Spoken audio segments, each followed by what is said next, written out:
제가 아침에 교회를 올 때 몇 가지 틀린 게 두 가지 있는데, 여러분들 지금 다른 때 예배랑 저랑 다른 점이 뭐가 있는지 아시겠어요? 옷을 안 입었다고요? 옷을 입었어요. 예. 평상복이죠, 이제. 평상 사실 정장이지만, 예. 보통 회사원들이 입기도 하는 양복을 입고 있죠. 제가 예배 시간에 입는 가운 여러분들 출근할 때 입고 계시면 잡혀가요. 그러니까 일상복으로 저도 여러분과 똑같은 옷을 입었습니다. 또 하나 있어요. 아마 안 보이실 텐데. 예. 어렵게 찾았습니다. 결혼 반지를 꼈어요. 결혼 반지를 딱 끼고 나니까 좋은 남편이 된 것 같은 거 있잖아요. 왜 내가 한 번 더 결혼할 때 사실 결혼하고 나서 안 끼고 다녔는데 좋은 남편이 된 것 같은 이 자부심과 기쁨이 있어요. 근데 이제 또 질문을 살짝 바꿔보면 그렇습니다. 결혼 반지를 제가 껴서 좋은 남편이 된 것 같아요 라고 얘기했는데, 만약 제가 조금 더 세게 좋은 남편이라면 결혼 반지를 끼셔야죠 이렇게 얘기하면, 이제 여기 계신 남자분들은 집에 가셔서 잊어버리신 분 있을 거 아니에요, 결혼 반지. 그럼 오늘 또 한번 이야기가 오가게 되죠. 아이고 그때 잊어버렸죠 그러면서. 사실은 그래요. 겉모양이라는 게 참 어떻게 보면 이걸 끼면 좋은 남편이 된 것 같기도 한데, 또 사람과 사람 사이를 가르기도 하지 않습니까?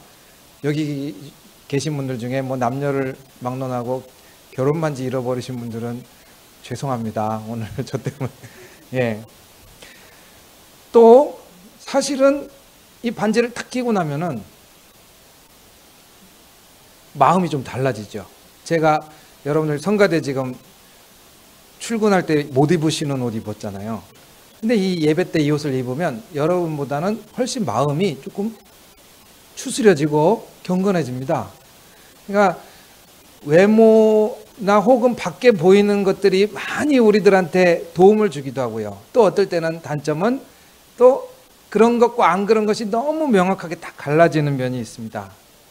제가 이 얘기를 하는 이유는 지금부터 제가 3주 동안에 종교개혁 이야기를 할 겁니다. 여러분들 우리가 천주교가 아니라는 건 다 알고 계시죠? 그리고 우리 교회는 장로교입니다. 혹시 모르시고 왔을까 봐. 장로교, 그리고 굳이 또 얘기하자면 그 중에 통합측 교회입니다.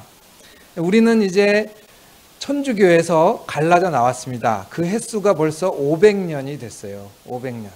그래서 올해는 종교개혁 500주년이라는 아주 뜻깊은 해입니다.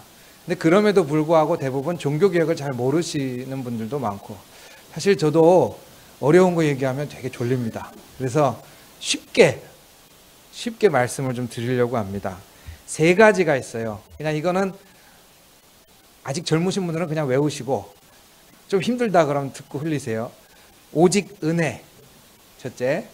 두 번째, 오직 말씀.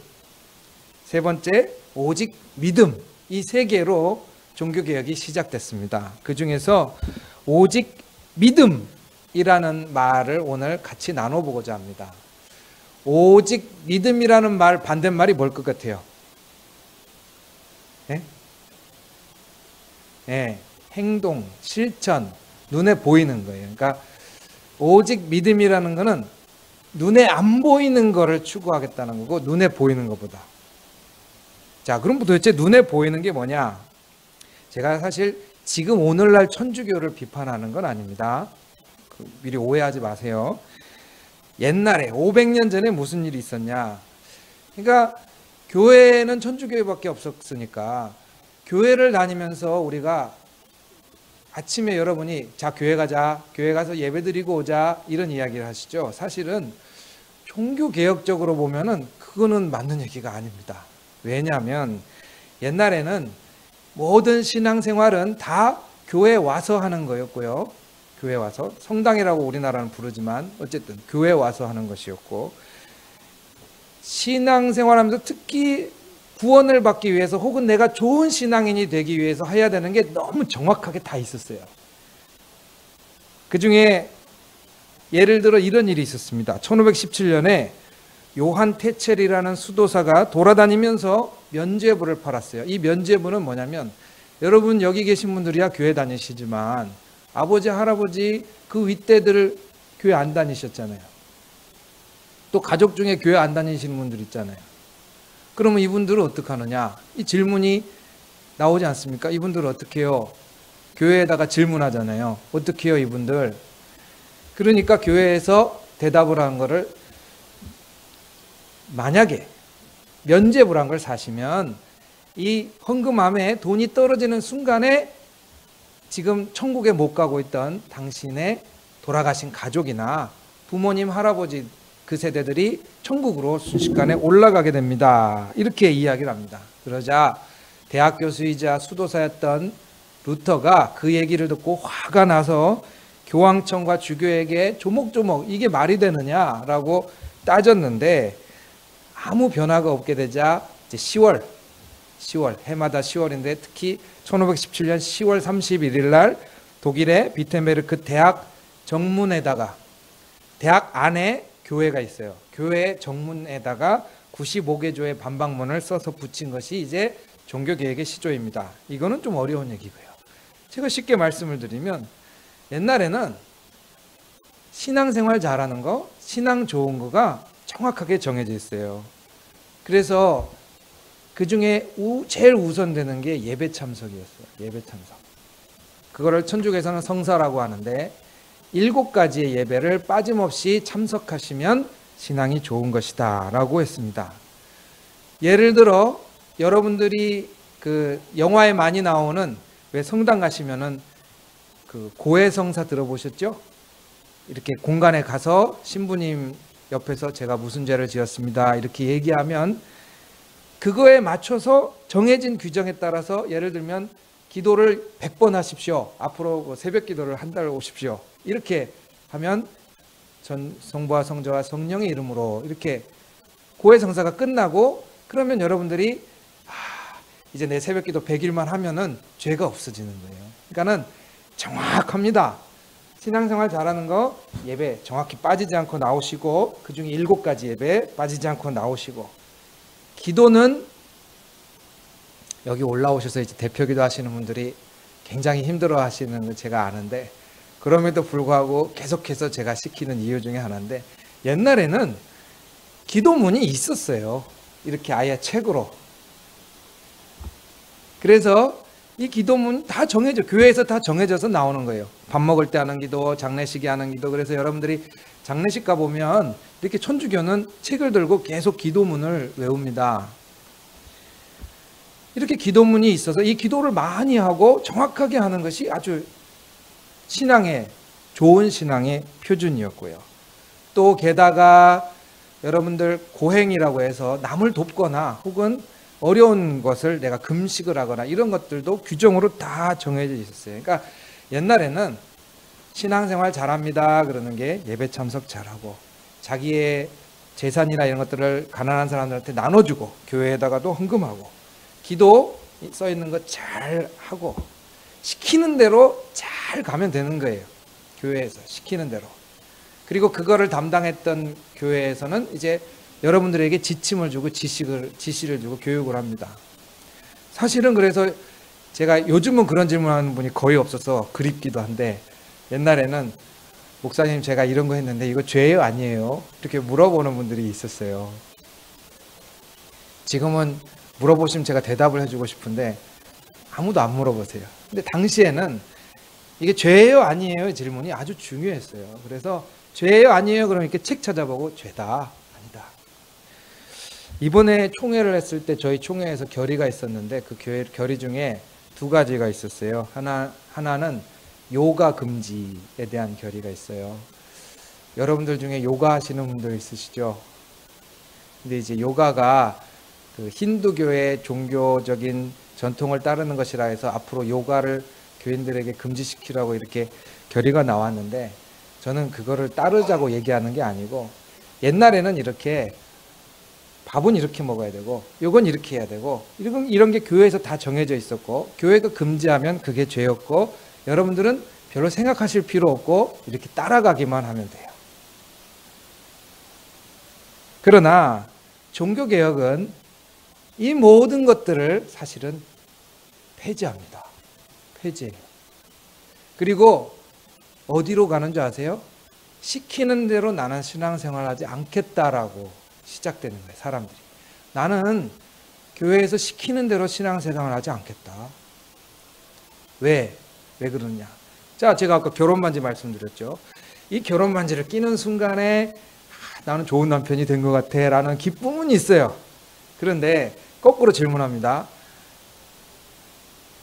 결혼 반지만 끼면 좋은 남편 됩니까? 여기 남자분들? 아니잖아요. 진짜 중요한 건 마음 아닙니까? 마음.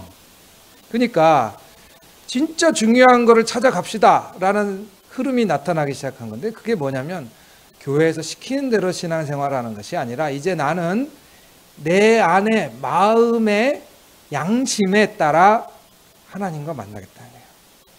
양심에 따라. 그래서 이제 여러분들, 그전에는 예배 빠지면은 구원 못 받으세요. 그리고 정해진 절기에 뭐뭐뭐뭐 하고 뭐뭐뭐뭐 하고 해야 돼요. 그러나 이제 우리는 천주교가 아니고 개신교로 나왔잖아요.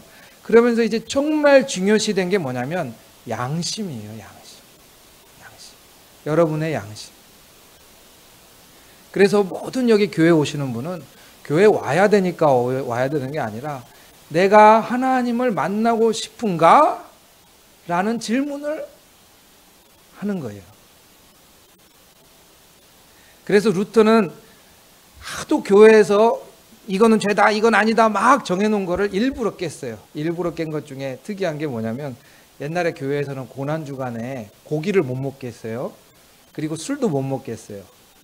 근데 루터가 고난주간 성금요일 날 아침에 교회 가는 사람들 앞에서 소세지를 구웠어요. 교회 앞에서 소세지를 구우면서 맥주를 들고 소세지를 구웠어요. 왜 그렇게 했냐면, 맥주를 좋아하고 소세지 좋아해서 그런 게 아니라 교회가 금식시키고 예배 시간에 이거 해야 되고 저거 해야 되고 교회 다니면 이거 해야 되고 저거 해야 되고 너무 많은 규칙에 눌려 있는 사람들한테 이제는 그러지 말고 마음의 소리를 들으시라고, 눌려 있지 말고, 규칙에 눌려 있지 말고 내 마음이 하나님께 진정으로 다가가는 길을 찾으시라고 일부러 그 앞에서 그런 난장판을 벌였습니다. 당연히 신분이 왜 뛰어나시고 난리가 났죠. 교회에서 그 경건한 날, 교인들이 교회 가는 그 경건한 날에 아침에 교회 앞에서 지금도 누가 맥주 들고 그 고기를 구웠다고 생각해 보세요. 그럼 제가 나가서 아마 저리 가라고 막 할지도 몰라요. 그만큼 정말 중요했던 건 뭐냐면, 교회에서 내 신앙이 규칙을 따르는 게 아니라 이제는 내 양심을 따라가겠다는 거예요. 그럼 양심이란 단어를 제가 썼을 때는 무슨 말이냐?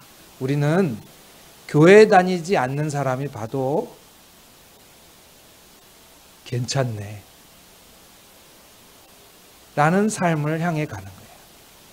그 전까지는 교회에서 죄면 죄다, 아니면 아니다 그러니까 사실은 요리조리 정말 희한한 방법으로 온갖 이상한 말이 나돌았어요. 예를 들어 면죄부, 우리 교회 안 다니시고 돌아가신 증조 할아버지를 위해서 헌금을 하십시오. 이런 게 그냥 다 통했어요.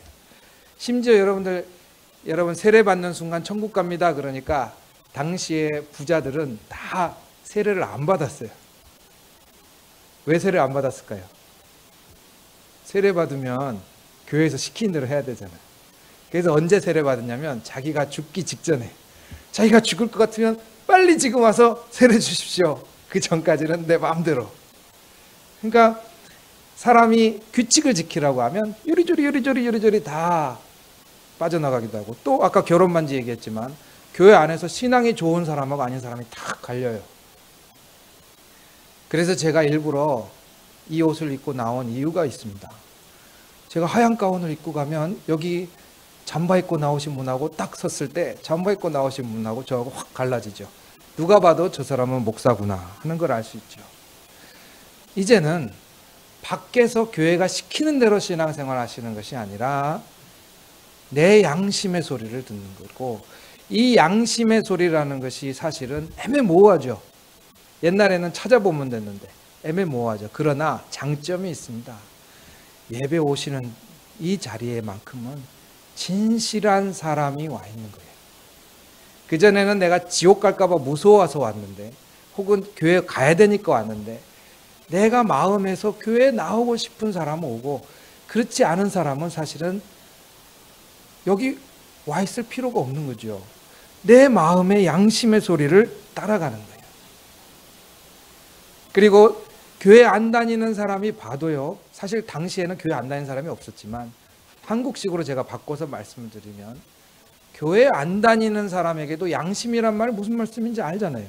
교회 안 다니는 사람이 들어도 이제는 양심이란 게 그만큼 신앙에 중요해졌다는 거예요. 오늘날 교회 다니는 사람들이 많이 욕먹는 이유는 교회에서 시킨 대로 안 했기 때문이 아닙니다. 안 다니는 사람이 봐도 양심 없는 행동을 하니까 욕을 먹는 거죠. 그러나 종교개혁은 우리가 잊어버리고 있던 건데, 교회에서 뭐라고 하는 것보다 더 중요한 게 내 안의 양심을 보고, 내가 세상을 살면서 이웃하고 더불어 살아가면서 양심의 거리낌이 있는가를 끊임없이 보는 것, 이게 교회에서 시키는 것보다 훨씬 중요하다는 것을 종교개혁은 우리에게 알려줍니다. 그러면은 여기 계신 분들 중에 성격이 또 분명한 분들이 있습니다. 저도 약간 그런 측인데, 그러면 솔직히 나는 아무렇지도 않은데 죄 없을까요? 이런 질문을 하지 않습니까? 나는 아무렇지도 않은데 죄 없을까요? 예를 들어 제가, 우리나라는 그래도 대충 통하는데, 제가 아프리카 갔더니 성경책을 들고 예배를 드리는데 어떤 분이 아주 전통적인 무당 복장을 하고 나타났어요. 우리로 말하자면 방울 들고 색동옷 입고 나타나서 성경책을 들고 예배를 인도하세요. 나머지는 다 똑같은데 이제 우리로 말하자면 무당 옷을 입고, 그리고는 우린 작두를 타잖아요. 근데 거기는 숯불을 펴놓고 그 위에서 춤을 추는 거예요. 막 춤을 춰요. 이거 왜 이렇게 하시나 하고 알아보니까 그 동네에 원래 그분이 무당이셨어요. 원래 무당인데 그 동네에 이제 교회 다니는 분들이 반, 안 다니는 분들이 반. 그러니까 다 모여서 교회 안 다니는 사람은 그 사람이 무당 그 굿을 해주길 원하고, 교회 다니는 사람은 예배를 드려주길 원하고, 이래갖고 둘 다를 그 안에 다 하고 있는 거예요. 막 얼굴이 화끈거리고 저는 화가 나기도 하고 그랬어요. 그러나 거기 저 혼자밖에 없었고 말도 안 통하기 때문에 아무 말도 못했는데, 자, 이렇게 사실은 뭐가 옳은 겁니까? 정말 혼란스럽죠.